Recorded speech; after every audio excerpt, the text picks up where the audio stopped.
بسم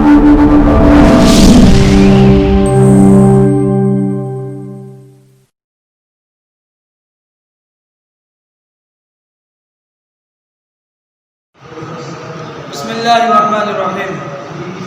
بیٹا آج آپ پڑھیں گے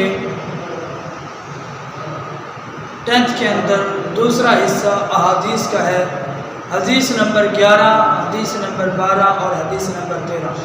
سب سے پہلے بیٹا صفحہ نمبر 52 پہ یہ حدیث نمبر 11 ہے، ایک دفعہ اس کو پڑھیں گے، پھر اس کی مختصر تشریح سمجھنے کے بعد پھر غیر مشقی سوال کی طرف چلیں گے۔ بسم اللہ الرحمن الرحیم۔ الصلاة عماد الدین ومن اقامها فقد اقام الدین ومن هدمها فقد هدم الدین۔ الصلاة نماز عماد الدین، دین کا ستون ہے، ومن اقامها جس نے اس کو قائم کیا، فقد اقام الدین بس اس نے دین کو قائم کیا، ومن هدمها اور جس نے اس کو ڈھا دیا، فقد هدم الدین بس تحقیق اس نے دین کو ڈھا دیا، گرا دیا۔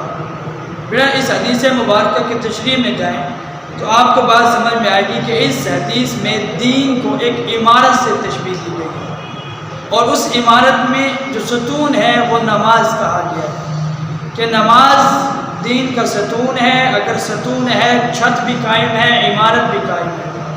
اگر ستون ٹوٹ جائے، گر جائے، چھت بھی گر جاتی ہے، عمارت بھی گر جاتی ہے۔ یہی سارا تعلق دین کے ساتھ ہے۔ جو شخص نمازی ہے وہ دین پر بھی عمل کرتا رہے گا، جو شخص بے نمازی ہے اس سے دین کی کوئی توقع نہیں کی جا سکتی اس حدیث مبارکہ کی روح سے۔ اس کے بعد فرمایا اس حدیث مبارکہ میں نماز کی اہمیت بیان کی گئی ہے۔ عموماً بورڈ میں سوال آتا ہے نماز کی اہمیت کے بارے میں کسی ایک حدیث کا ترجمہ کریں، تو بیٹا یہ اس حدیث کا ترجمہ ہے کہ جس نے اسے قائم کیا اس نے گویا دین کو قائم کیا، جس نے اس کو ڈھا دیا اس نے گویا دین کو ڈھا دیا۔ اور پھر یہ نماز کے لیے دن میں 5 مرتبہ اذان ہوتی ہے، اور یہ ایک امتحان کا موقع ہوتا ہے۔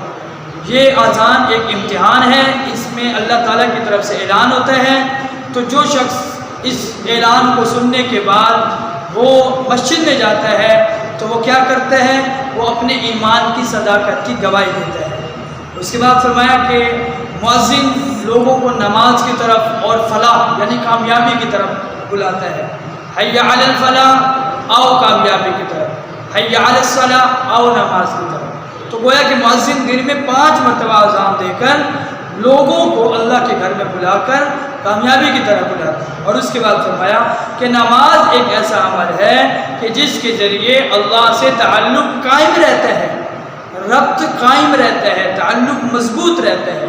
آپ فجر میں آئے، ظہر کے لیے تیاری، ظہر میں آئیں گے پھر عصر کے لیے، عصر میں آئیں گے پھر مغرب کے لیے۔ اسی طریقے سے دن میں جب 5 مرتبہ مسجد میں آئیں گے اللہ سے تعلق مضبوط ہوتا جائے۔ اصول بھی یہ ہے کہ بندہ کسی سے تعلق مضبوط کرنا چاہے تو بار بار اس کے بعد جائے گا تو تعلق مضبوط ہوگا۔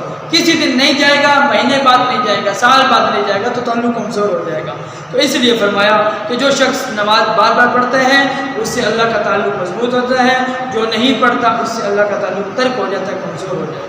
اب بیٹا اس کے طرف چلتے ہیں، غیر مشقی سوال ہے جو بورڈ میں عموماً آتا ہے۔ پہلا سوال، نماز کی اہمیت پر کسی ایک حدیث کا ترجمہ کریں، تو وہ اسی حدیث کا ترجمہ آپ لکھ دیں گے کہ نماز دین کا ستون ہے، جس نے اسے قائم کیا اس نے گویا دین کو قائم کیا، اور جس نے اسے ڈھا دیا اس نے گویا دین کو ڈھا دیا۔ دوسرا سوال، دین کو کس چیز سے تشبیہ دی گئی، تو بیٹا اس کا جواب دین کو ایک عمارت سے تشبیہ دی گئی ہے۔ عمارت یعنی کہ ایک جس طریقے سے بلڈنگ جسے کہتے ہیں، دین کو اس بلڈنگ اور ایک عمارت سے تشبیہ دی گئی۔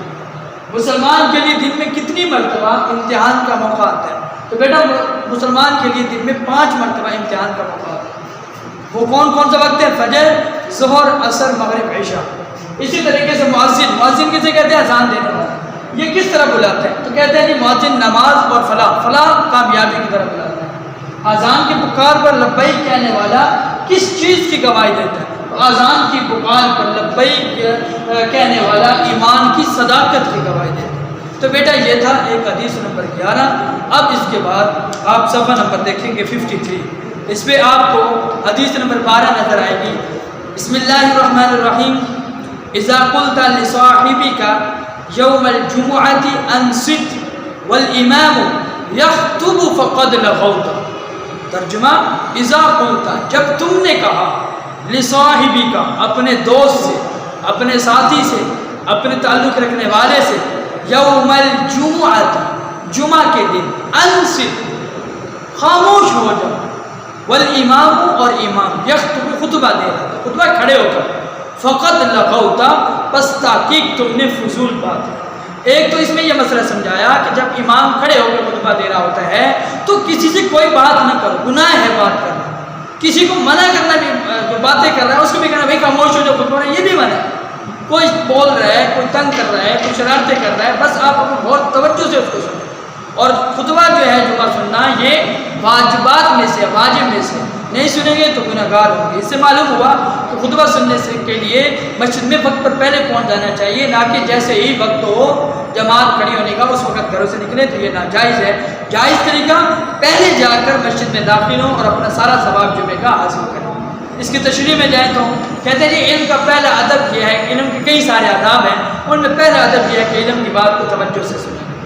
چاہے آپ کو اس عربی کا ترجمہ آ رہا ہے نہیں آ رہا، پر پھر بھی توجہ سے سننا. استاد کی بات ہو، علم کی کوئی بات ہو، تعلیم کی بات ہو، والدین کی بات ہو، اساتذہ کی بات ہو، تو جو بھی کوئی بات کر رہا ہو، چاہے وہ کوئی دوست ہے، وہ کوئی بڑا ہے، وہ کوئی محلے والا ہے، جب وہ بات کر رہا ہے تو اس کی بات کو توجہ سے سننا. فرمایا اس کے بعد واضح و نصیحت سے فائدہ اٹھانے کے لیے، بعض کہتے ہیں بیان کرنا، نصیحت کہتے ہیں کوئی آدمی اپنے بیٹے کو، کوئی باپ اپنے بیٹے کو، کوئی آدمی اپنے شاگرد کو، کوئی استاد اپنے شاگرد کو نصیحت کرتا ہے تو اس کی بات کو توجہ سے سننا چاہیے کہ وہ کیا کہہ رہے ہیں. جی اگر کوئی بات دھیان سے توجہ سے نہ سنی جائے تو اس پر عمل کرنا بھی مشکل ہوگا. جب سنی نہیں کہ پتہ نہیں کیا کہا ہے. چنانچہ تاکید فرمائی گئی ہے کہ جمعے کا جو خطبہ ہے جو کہ اسلامی تعلیمات کی رہنمائی کا ذریعہ ہے، اسے خاموشی اور توجہ سے سنیں. اس کے بعد فرمایا اس حدیث میں ایک اشارہ اور بھی ہے.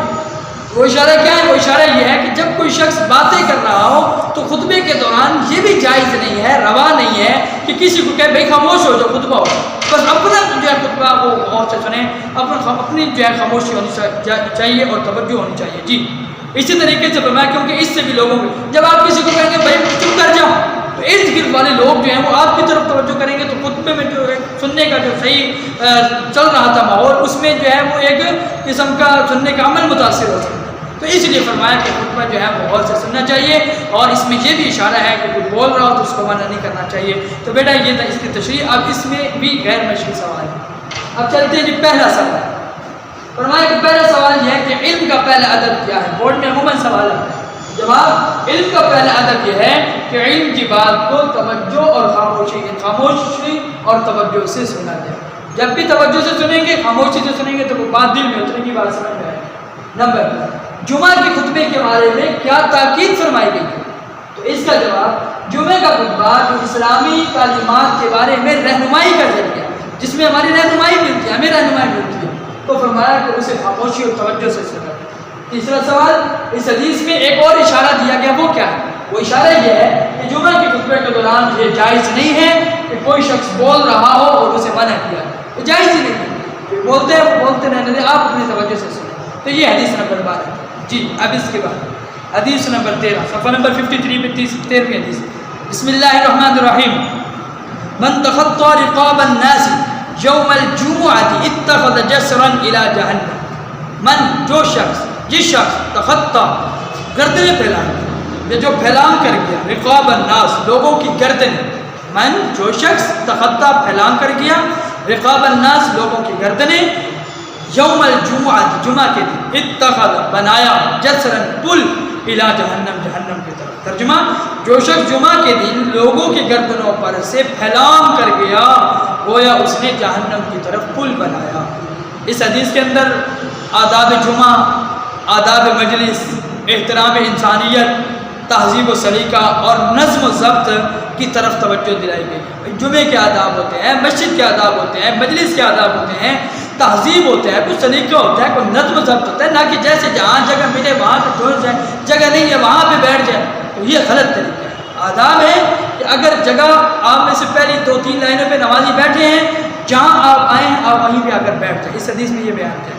معاشرت کی مندرجہ بالا تمام خوبیوں کے بارے میں ایک جامع تعلیم دینے کے لیے خطبہ جمعہ کو موضوع بنایا گیا۔ جو خطبہ ہو رہا ہوتا ہے، لوگ آگے بیٹھے ہوتے ہیں، لوگ فرنٹ میں بیٹھے ہوتے ہیں، پیچھے آنے والا کہاں بیٹھے؟ کیا وہ پھیلا کر لوگوں سے سائڈ پہ کر کے آگے ہے؟ نہیں، وہ طریقہ بتلایا گیا۔ جی، جب جمعے کا خطبہ ہو رہا ہو تو بعد میں آنے والے پہلے سے بیٹھے ہوئے لوگوں کی گردنوں کو پھیلا کر آگے نہ جائیں۔ بھائی بعد میں آئے تو وہیں بیٹھے۔ جو اصول بھی یہی ہے کہ جو پہلے الاول فالاول، جو پہلا وہ پہلے، اس کے بعد ہے وہ دوسرے۔ ہمارے یہاں کیا ہوتا ہے، وہ پہلی صف میں اگر ایک جگہ خالی ہے تو پیچھے مکمل صفیں فل ہیں، تو پیچھے آنے والا شخص ان کی گردنے کے اوپر ہاتھ اور گردنے کے اوپر پاؤں رکھ کر آتا جائے گا اور وہ پہلی صف میں جا کر بیٹھے گا۔ اس حدیث کے روح سے اس شخص نے جہنم کی طرف پل بنایا، گویا کہ جہنم میں جانے کا راستہ بنایا۔ اس کے بعد فرمایا یہ بات ویسے بھی آداب مجلس کے خلاف ہے اور پہلے سے بیٹھے ہوئے لوگوں کے احترام کے بھی خلاف ہے، لہٰذا نیز تہذیب و سلیقہ کے بھی منافع ہے، لہٰذا شائستگی کے ساتھ جہاں جگہ ملے وہیں بیٹھے۔ اس میں بھی بیٹا غیر مشکل سوال ہے۔ پہلا سوال ہے، اس حدیث میں کس چیز کی طرف توجہ دلائی گئی ہے؟ جی، آداب جمعہ، آداب مجلس، احترام انسانیت، تہذیب و سلیقہ اور نظم و ضبط کی طرف توجہ دلائی گئی۔ دوسرا سوال، جامع تعلیم دینے کے لیے کس کو موضوع بنایا گیا؟ تو جواب آداب نماز جمعہ۔ تیسرا، آداب مجلس کے خلاف کیا بات ہے؟ یہی ہے کہ بعد میں آنے والے شخص لوگوں کی گردنوں سے پھیلان کرتے ہیں۔ چوتھا سوال، کس شخص نے جہنم کی طرف پل بنایا؟ تو جواب، وہ شخص لوگوں کی گردنوں سے پھیلان کر گیا۔ بیٹا یہ 3 حدیثیں ہیں، اس کو یاد کر لیں۔ خدا حافظ۔